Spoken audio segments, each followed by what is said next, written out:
Well, we're going to go ahead and get started. My name is Tim Cole, and I get to serve with Waypoint Church Partners, and we serve established churches in the Mid-Atlantic region from Maryland, Virginia, North Carolina, South Carolina.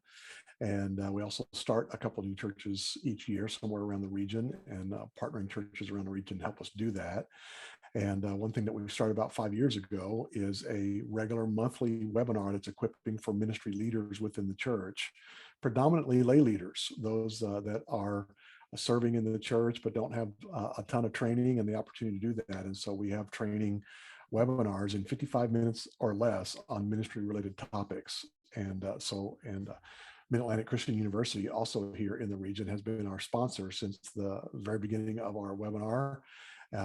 They help pay for our webinar platform that we're using tonight. And so we're thankful for them. We serve in the same region, a lot of the same churches and same people. And so we're thankful for them.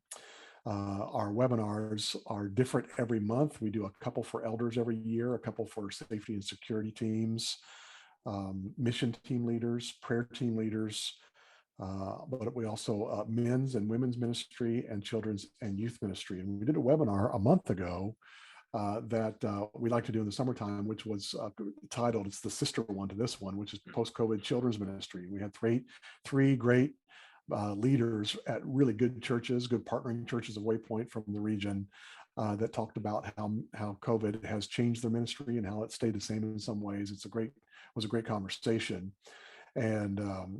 And so we were supposed to have three leaders from around the region tonight, but as is typical of the season that we're in, one of them texted this afternoon saying he and his wife have COVID, and so he can't join our webinar tonight. And so for those of you who are joining us tonight or watching online later, that's the sign of the time, as I'm sure you're getting into the point where whether it's your youth program or on stage on Sunday, that you're getting late notice, if notice at all, that people are missing because of contracting COVID that seems to be going around quite a bit as we speak. And so Sam Hankins from the Rich Acres Church in Martinsville, a great partnering church of Waypoint for a long time, is not able to join us, but we do have Ryan Arnold as one of our panelists. And Ryan is from the Community Christian Church in White Marsh, Maryland, just north and east of Baltimore.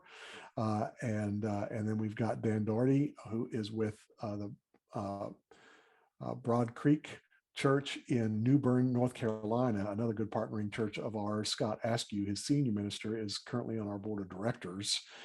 And so two good churches. And so this might be the less than 55 minutes unless they get really talkative tonight. But either way, a really good conversation about how ministry has changed during the last, it's 2 years ago now, a little bit more, that just the world shut down. And my wife happened to go on a mission trip in late February 2 years ago. And who knew at that time that that would be the end of international travel for a while. And then I was at a retreat with our board of directors in the end of February. And we knew that COVID was around and it was part of the conversation, but it was not to the point where anybody was saying, don't go anywhere. And then all of a sudden, as everyone knows, we got into these unprecedented times, and we got sick of that word, unprecedented times, but that's what we've been in, is how do you do ministry in America? Of course, it wasn't unprecedented because we know that 100 years ago, there was a similar thing with the Spanish flu and masks and all that, but our memories don't go back that far. But how do we do ministry when you're not supposed to go out, stay socially distanced, wear masks, do all those kind of things? And so we're going to have a conversation with these two guys about, from their perspective, from two good-sized churches. They've been in ministry for a while, of what their perspective is on the changing landscape of ministry to students based on what we've had to experience for the last couple of years. And so, guys, thanks for joining me tonight and for your service to your churches and being willing to join us and share with other youth leaders in the region about what you're seeing in ministry. So we're going to go around the horn a little bit. I may make comments, although this is not one of the areas that I'm any more active in. And I was a youth minister a long time ago. So I don't think I can say a whole lot of that, although I do have a teenager in my home still, so I can see it through those lenses. But we can jump right in and talk just through a number of conversations that would be similar to some of the ones we had with our leaders last month with the children's leaders. And so, we've got several places that we could start, but I'm curious, one of the things that we did immediately when COVID happened was we had to stop doing things. And so we were forced to, and there are some churches that just kind of shut down their youth groups and said, well, for the time being, we're just not going to do much. Of course, summer happened pretty quickly because we got shut down in March. And so we figured out we got to do something. So I'm curious, what are some of the things that you stopped doing, in March, April, May of 2 years ago that you've intentionally said, you know what? We don't miss doing that. We're not going to restart doing that. We used to do it pre-COVID, but we discovered during COVID that that's not a thing that we necessarily need to keep doing as part of what we do with our ministry to students. So Ryan, if you'd like to chime in first, we'll I don't know what rhythm we'll go in with just the two of you. It's a whole lot easier, but what's one of those things that you guys no longer do and you're happy about that? Well, obviously, like everybody, we stopped everything at first. So we went right to virtual, just kind of an online platform, and all of our in-person trips, retreats, events stopped. And we said from the very beginning, we weren't going to bring anything back without really looking into it first to see if it was needed, if it met our vision of our church and of our student ministry. So as we would approach a retreat, an event, a program that we had done in the past, we'd have a meeting with the person I report to and some people on my team and say, is this worth bringing back? Is it worth financially bringing back? Is it meeting our vision, our goal? Is it reaching students that are far from God, which is one of our main things here for our church? And where we're at now, almost everything we used to do, we have brought back. So all of our programs, events, trips, retreats that we had done pre-COVID, we have done in some form or fashion now, post-COVID. They look slightly different. So like our weekly programming has come back, but it looks different because of COVID. And there are things like that will always look different. We've not completely lost anything. We were prepared to. So we were fully prepared that we might lose a program or an event because it didn't meet some need or the vision of our programs, but we haven't. So we actually have felt really good about everything we brought back on, that what we had before COVID was really good, so we can bring it all back. But we were prepared to not do that. And I know a lot of churches that have, but we just, in the past 2 years, have slowly put things back in place, and they look slightly different, but we've not lost anything. Yeah, well, that's one of the silver linings, obviously, of one of the few silver linings of the whole COVID season is just the forced opportunity to reevaluate everything. Yep. And you reevaluated good things, said, you know what, that is at the heart of our mission. Yeah. So that was a good thing. There's a lot of bad things, but that was a good thing for sure. Dan, how about you? Is there anything there at your ministry that and I know that you've just been at Broad Creek for a short period of time, but how has ministry there at Broad Creek changed, the things that you're no longer doing that used to be just something that you did maybe without evaluation? Well, the unique thing with my situation is I was in Idaho ministering as a senior pastor when COVID hit, and so I worked with our youth leader closely to implement some things that we had to do virtually. And so when I came to North Carolina, I just started this church in January of this year, and knowing and realizing the history that had happened, even post COVID shutdown, they'd gone through a youth leader pretty quickly, and that kind of put a damper on things when they did finally come back together. And so our senior pastor stepped in and kind of did some stuff with the teens and whatnot, but it was on a smaller scale. But like Ryan, I can say that as I've gotten here in January, I mean, things have been pretty wide open. I have a history of youth ministry from years ago, and then did a senior pastor thing for about 9-10 years as well. And so I'm coming in from a different perspective of I've never been a youth minister during a pandemic before. And so basically what I had to reevaluate is the programs that we had going prior, especially up to the youth pastor before me leaving. Were they fruitful, that type of thing. And so I really had to depend on a lot of the people who were volunteers, who were rocks for these kids during that time of transition and shutdown at the same time. And so kind of hear their stories and their take on, what was working, what wasn't. And I can honestly say that there's not a lot that I do now that was different than what they were doing prior, just because those things were not really affected all that much by the shutdown, other than they couldn't meet in person for a period of time. Obviously, there's some concerns that we have now that we didn't have before, especially when it comes to types of games you play. It's youth ministry's changed over the years in that manner anyway. And so some of those games that that we used to play, that require a lot of physical contact or sweat or anything, those types of things.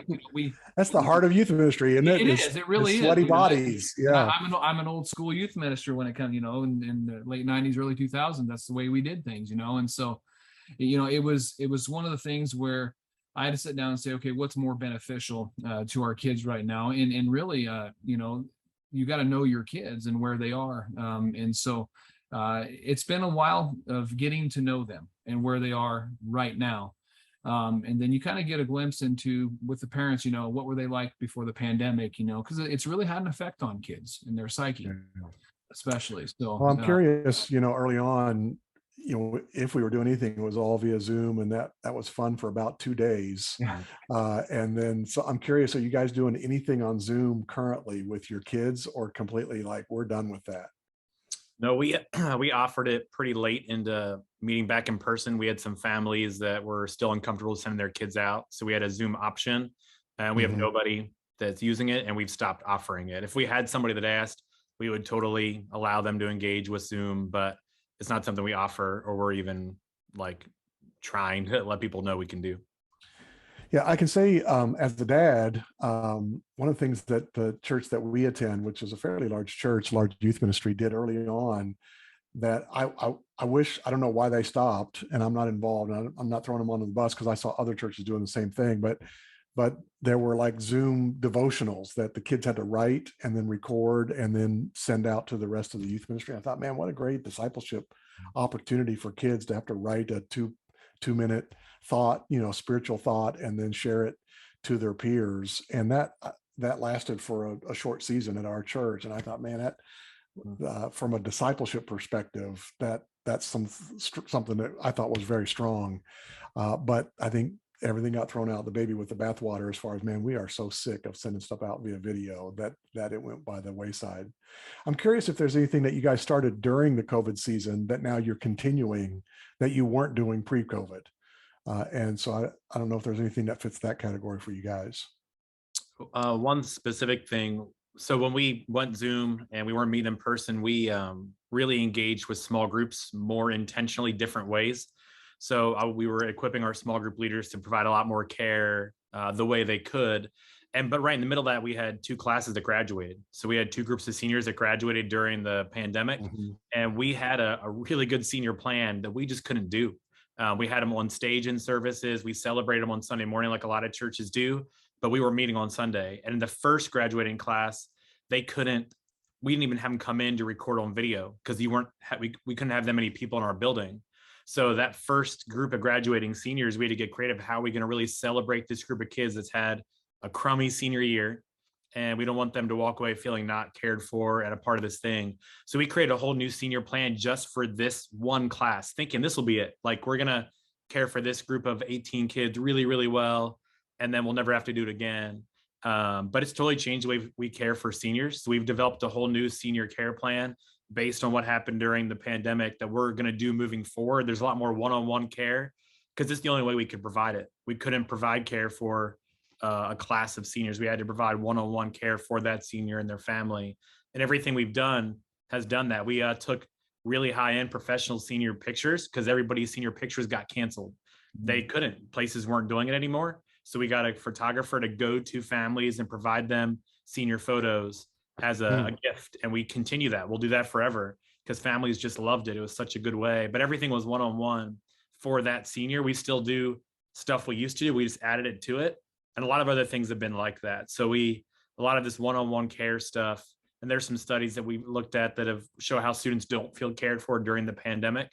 And we tried to lean into that to make them feel cared for, and just added it to all the stuff we already had coming out of the pandemic, but pre-pandemic as well. I'm going to ask Dan, but Ryan, if you got any more examples of just senior care, a senior care plan, I think is a great conversation for youth leaders in general, COVID or not.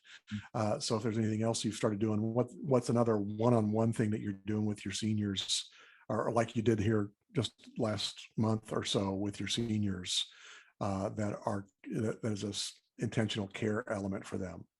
So in the past, when like we have had seniors on stage, which they're back on stage again. So they're all on stage. We celebrate them like we used to. Every senior gets gifts.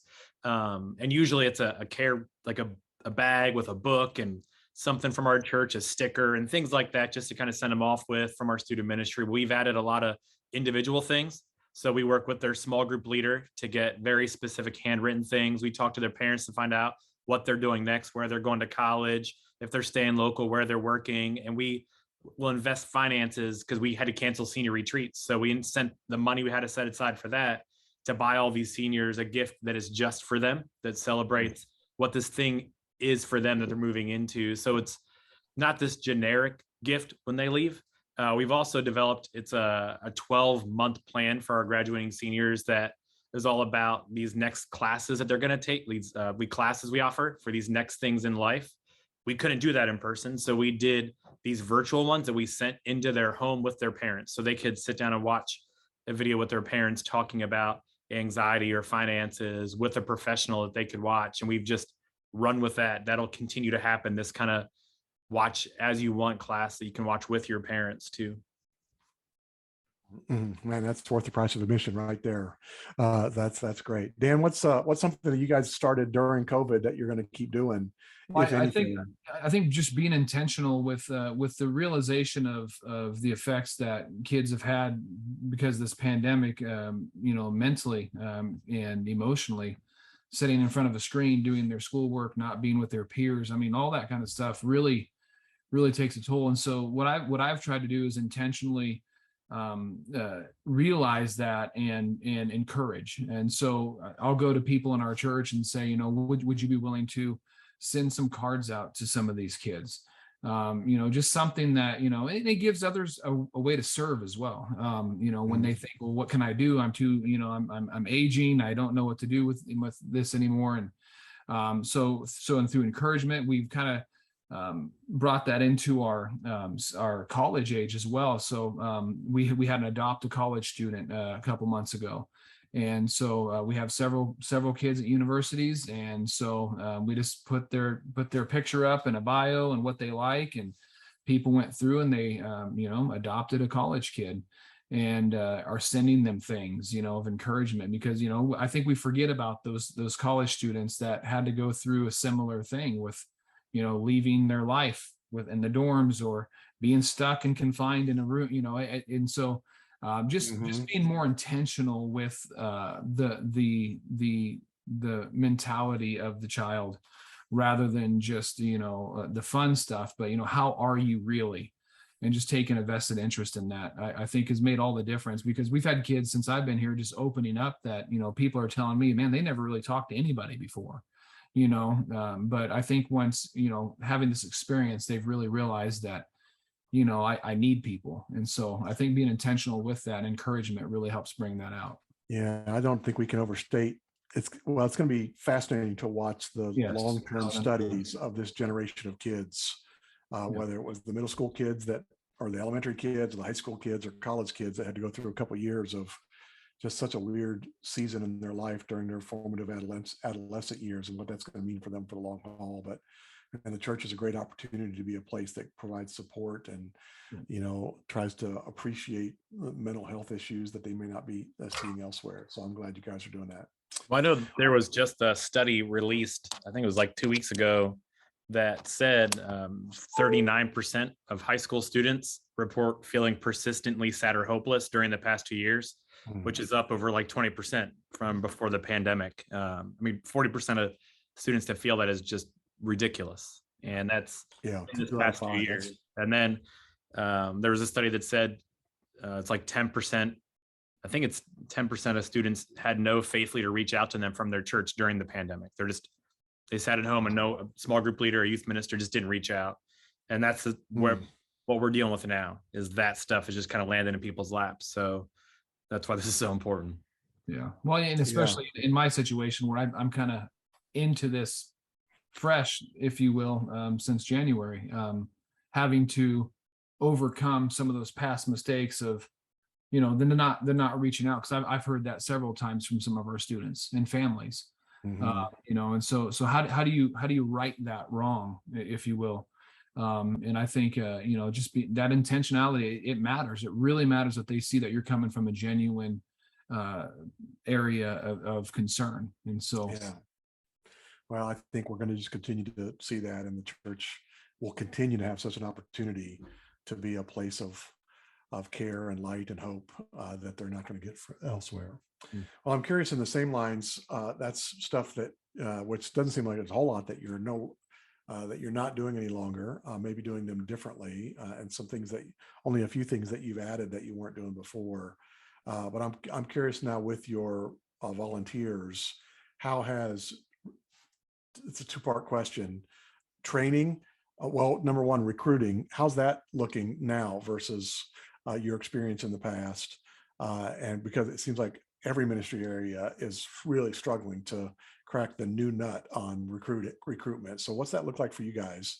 And then training, is it back to normal, where you can gather a whole bunch of people on a Saturday morning and knock out a bunch of training, or are you trying to find creative ways other than that to do it now versus what we would have done pre-COVID?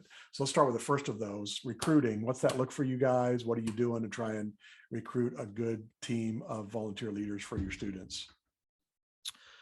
So recruiting for us, I mean, where we are north of Baltimore, pretty transient. People don't want to stay, don't want to jump in. We've always struggled to recruit. It's been really hard, specifically guys, and it's only gotten worse. So recruiting men is harder. And like their studies are showing that too, that men don't want to serve in churches right now. Like it's more than they did before the pandemic. Now, our church, before the pandemic, we had a lot of volunteers. It was almost half of our people served in some way. And most of those serving roles disappeared when the pandemic hit, because we weren't meeting in person. So student small group leaders still served because we did virtual stuff. Some adult small group leaders still did, but and then some band people, but most of the hospitality kind of volunteers and all just gone. They didn't have to for a year and a half. And when we started meeting again, a lot of those didn't come back. They just didn't serve again, and they couldn't get plugged back in their ministry. They got used to sitting at home and watching virtually. So as a church, we made a huge initiative to look at this group of people that were not coming back to serve, and everybody on our staff team, we reached out to all those people just to re-engage. Where are you at? Why aren't you, like, how are you? How can we help you? How's your family? You not jump back in. How can we help you with that? And for student ministry, I mean, I kind of felt bad in some of our meetings, but it was a pool of people for me to reach out to. That's like, you already served somewhere as a first serve opportunity. You don't need to do that again. It's time to like step up and serve in a bigger way. So you served coffee for 3.5 years and you were a great volunteer there. You need to lead. Let's have a conversation about taking this step outside of where you served before. So for me, for recruiting, I went back to people that had served around our church in past years, but had stopped because of the pandemic, and no one was re-engaging them. So I was the one to re-engage them, and I went to that pool of people first. It's been kind of helpful, but I think for student ministry, this one of the best ways of recruitment has always been there, and it's still, even post-pandemic, has been just through the team we already have. So I lean into this group of small group leaders or volunteers on our team. It's like, who do you know? Who are you in small group with? Who are you rubbing shoulders with at church that could do what you do, but they're not doing it yet? And have them ask. And through that relationship, we brought people on. We've also really leaned into graduating students. So I would say in our past 2 graduating classes, I think out of those 2 classes, there's 9 that are going to be serving in student ministry in some way in the next year, either as a co-leader, an assistant leader, a volunteer in some way, but it keeps them engaged. We want students to serve when they graduate in some way. So if they're staying local, we're going to get them plugged in pretty quick with middle schoolers or some other way. But that's some of how we've done it. And again, we had a lot of volunteers around our church. So that's just a pool that maybe other churches didn't have. that we just happened to have. So I leaned into that. Yeah, well, I love that idea of the challenge of not just begging people to come back to where they were, but challenging them to take a step up because they were servants before. So that's great in and of itself. It's fascinating. I don't know what your churches did, but early on, a lot of churches had all this staff and they weren't doing anything. So the staff physically divided up the church membership and called and all that kind of stuff. And it's not necessarily sustainable, but in an American church paradigm, I'll just put it that way. And a lot of that was happening for kids as well, but at least it exposed us just the great need for just real connections. And we have all these programs that people are coming halfway anonymously or at will, but rather than just really intentional connections with everybody on our list. And now it seems like recruiting provides us that opportunity versus just at COVID, it was just like, we got to do something. So let's call everybody, and so recruiting now is an opportunity to reconnect with people one at a time, right down the list. So that's great. Dan, what about you? What's recruiting looking like in North Carolina, Eastern North Carolina for you, and trying to get the leaders re-engaged in student ministry? So one of the things I loved about this church when I first got here is that in reality, I would say a large majority of the volunteers that were pre-COVID are still here and serving post-COVID. Right. Scott and I were talking about it the other day, and he said, I truly believe we're closer. We're not the 80-20 model that a lot of churches are. We're more of a 50-50 model. We really do have a lot of people who are actively serving. The three that are constant, besides my wife who comes and volunteers with me, as a partner in ministry, we have three that are rock solid, that were there before, that were there with the kids during the transition, during the shutdown of losing the youth pastor, and so those three are solid in their fact that they're going to be there. They're going to love on the kids. They got a good rapport with the kids. And so I really truly lean on them as far as understanding situations and families as I'm getting to know families.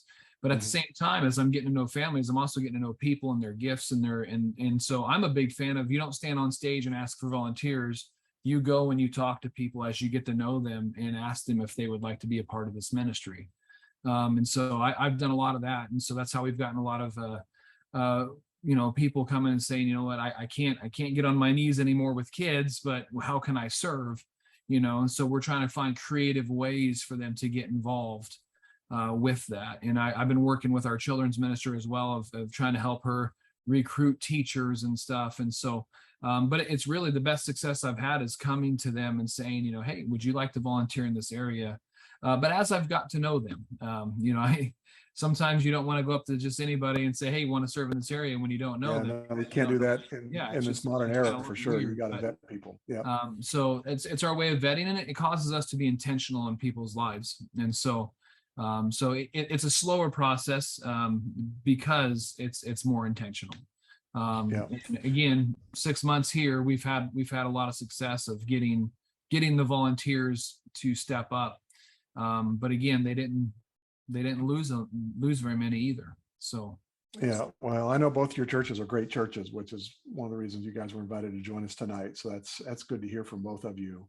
Now, one of the questions we asked our children's leaders last month that may be different for youth, I don't know. So I'm still going to ask it, even though I've got an assumption, but there was a good conversation about the way we have to currently, even though we're theoretically post-COVID, that the way we're handling our space is now different. We're still a little bit more spaced out. Our cleaning protocols are now different.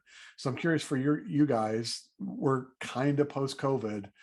How are you handling your space and your cleaning protocols currently compared to where we were pre-COVID?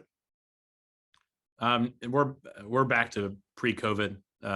So we slowly, as we went, kind of opened things up more, got rid of some things. You're going to see more hand sanitizer around, I think, forever than we ever had before. We still have students that'll wear masks. That's their decision.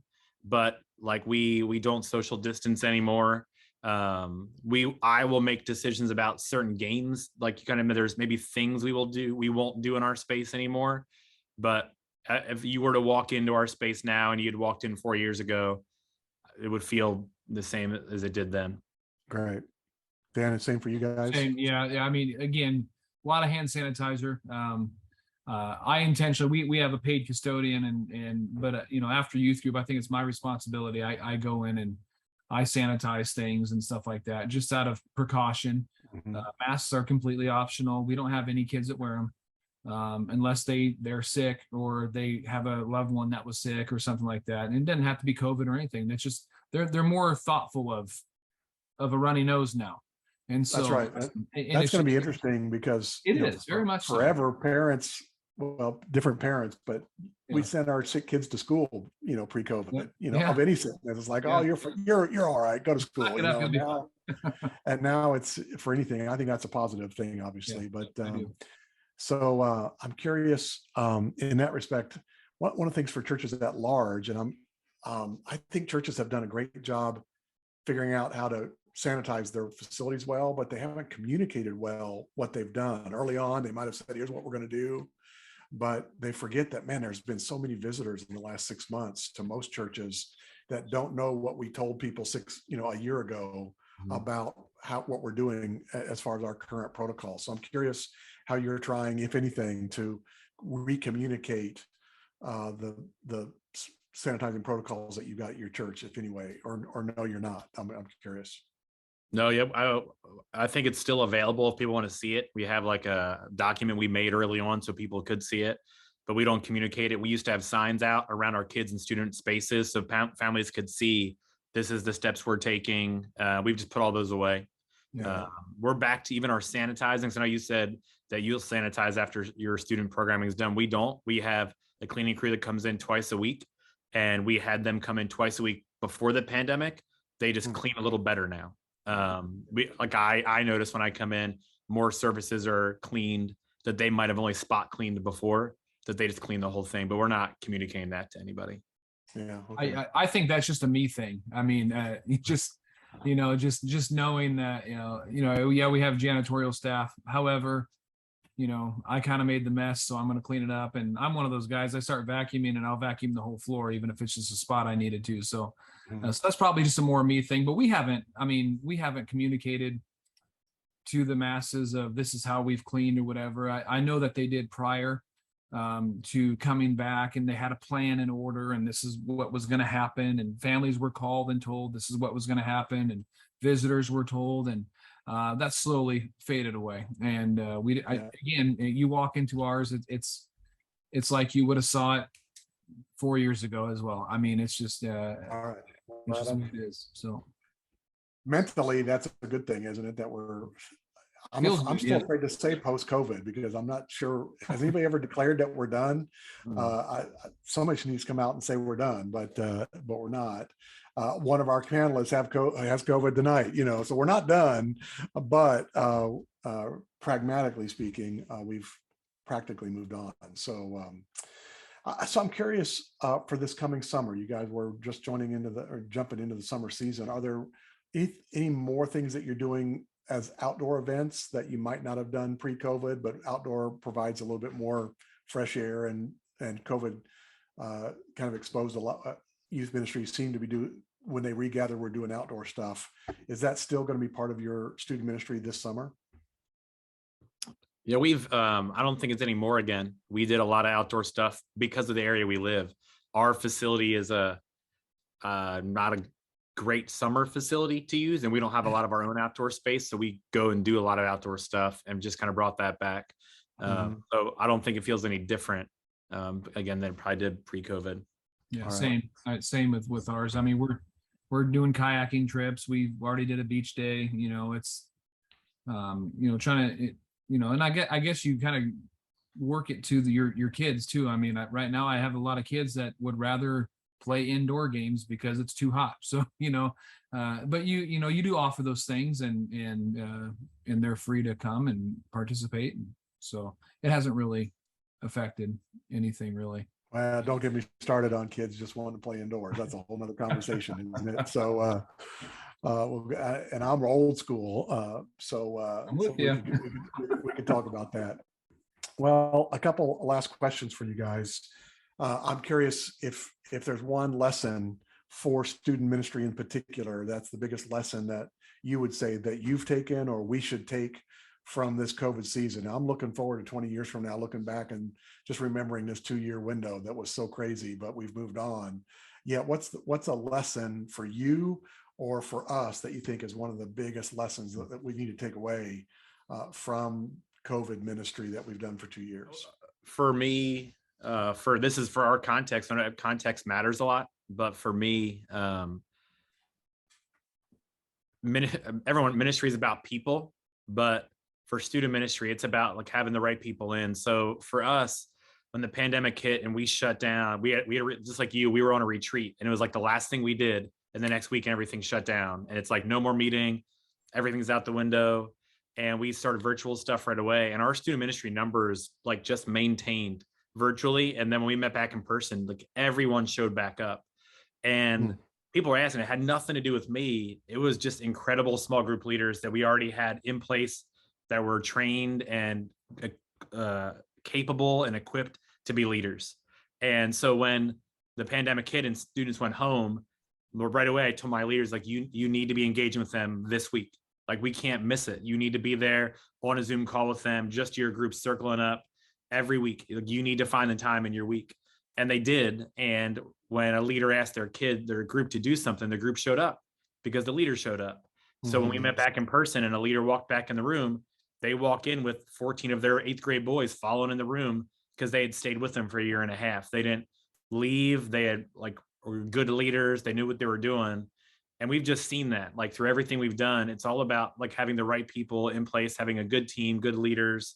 It's all about people. Like, other churches I work with around here that had really, really good programs, but didn't have great leaders. When this hit, it's like they didn't have people. There weren't people to lead things. Their students weren't showing up because there weren't adults to be there with them on these Zoom calls at first, and then show them back up in the space. I know for me, one other thing I forgot to mention earlier that we started doing, for me, it shows people are important. We actually have kept on. I started these weekly. Every week I pick a different grade that I take out to ice cream over the summer. So every week of the summer, I'm at Cold Stone Creamery down the street, just sitting there with me and my family, and any student from that grade that shows up, I buy them ice cream and I sit and talk with them. And because during the pandemic, I could do that with 4 people, and we just have kept it going. And I have one this Wednesday, and we're expecting like 25 6th graders to show up, and we'll do it all the time because it's all about the people, and I've gotten to know them. And I'm such a people person, but ministry over the years has got me more about systems and structure and processes, that the people side has kind of got the back seat. But the pandemic made it front seat again. It's like, you be with people, like it's all about people and students and families and having the right people in the right place. So for me, it was like when we're shaking the dust off of things during the pandemic, it just reminded me of that like, that's what this is all about, and having the right people in place. That's a great song. So yeah, 100%. I'm with you that, you know, I praise God for the volunteers that were decided to stick with it, with these kids, because, you know, having this transition that we've had, you know, a pandemic and the feeling of abandonment essentially in the middle of it all from their youth minister, which, you know, I don't know the story about it, nor do I want to know it, but you know, having to deal with that coming in and realizing that these 3 who stuck it through with these kids are there. And it's really opened my eyes to the fact of having experienced senior ministry and youth ministry in 21 years of ministry.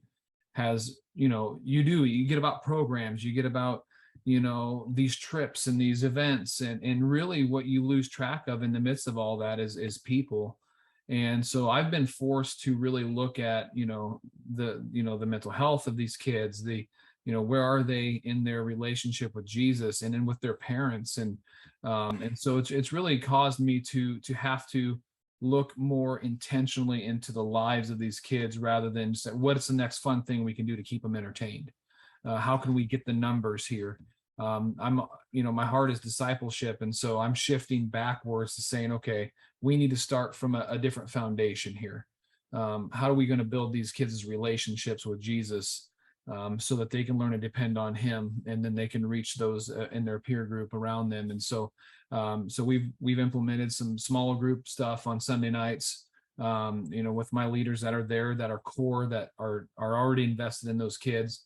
And they're being able to speak life into those kids. And so it's just been really, truly beautiful to see that. And I'm blessed to be able to come in as I rebuild this program to have a solid foundation of leaders who are saying, we're here for the long haul. Yeah, well, that's great. Well, I'm old enough to be on the back end to say, when you look back on ministry, you're going to remember people that you were pastoring. You're not going to remember your programs. Yeah. And your programs just give you the opportunity to be with your people, and so COVID was a great reminder for all of us that it is just about the people that God's given us into our care, that we need to shepherd. So that's great. I'm curious if either of you have a story of life change that happened for a youth, a student during COVID, that was just a beautiful story of, in spite of the shutdown and kids being at home for school, and all your programs were arrested and all those kind of things, but yet a student made a great faith decision or breakthrough in their faith journey that you'd love to tell us, anonymously if needed. But I'd love to hear that, because we're about people. So let's hear a couple stories about people. Well, we have talking about leaders. We have a small group leader.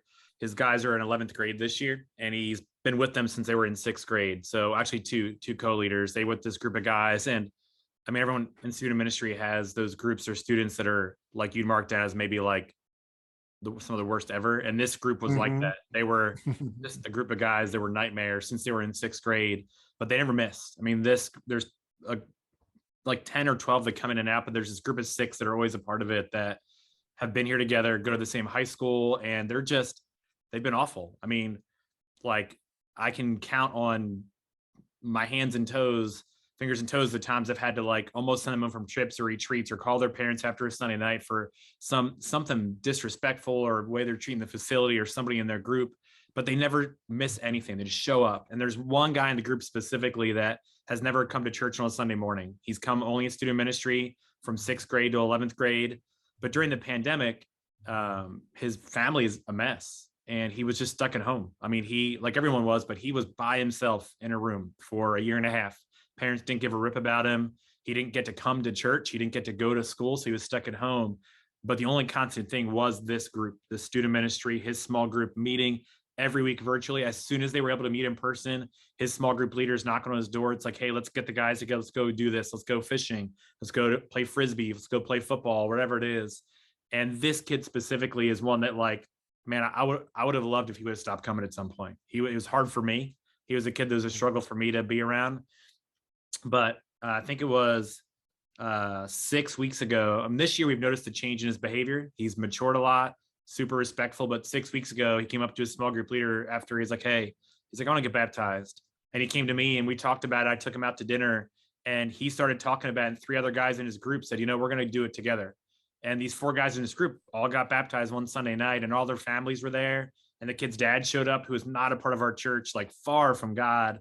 And it gets to come and watch this, and his dad's crying, and the kid gets up on stage and does some game and is acting crazy and silly, and his dad's cheering for him, which his dad never does. And just like watching this unfold, but it was because how he was served during the pandemic, how his small group leader never missed it and showed up and pointed him to Jesus every chance he got. And then when they get back in person, the kid just kept going that way. And we're talking to this kid now about jumping in next year and helping lead a 4th grade guys group as a senior in high school.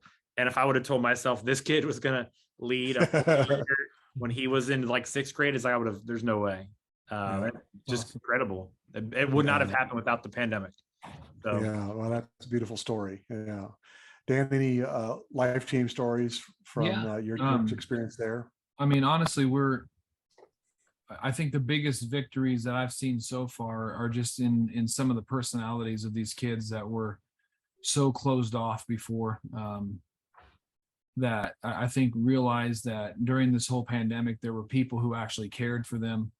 And then again, nothing I've done. I've been able to come and experience the result of that love and concern that was shown to them.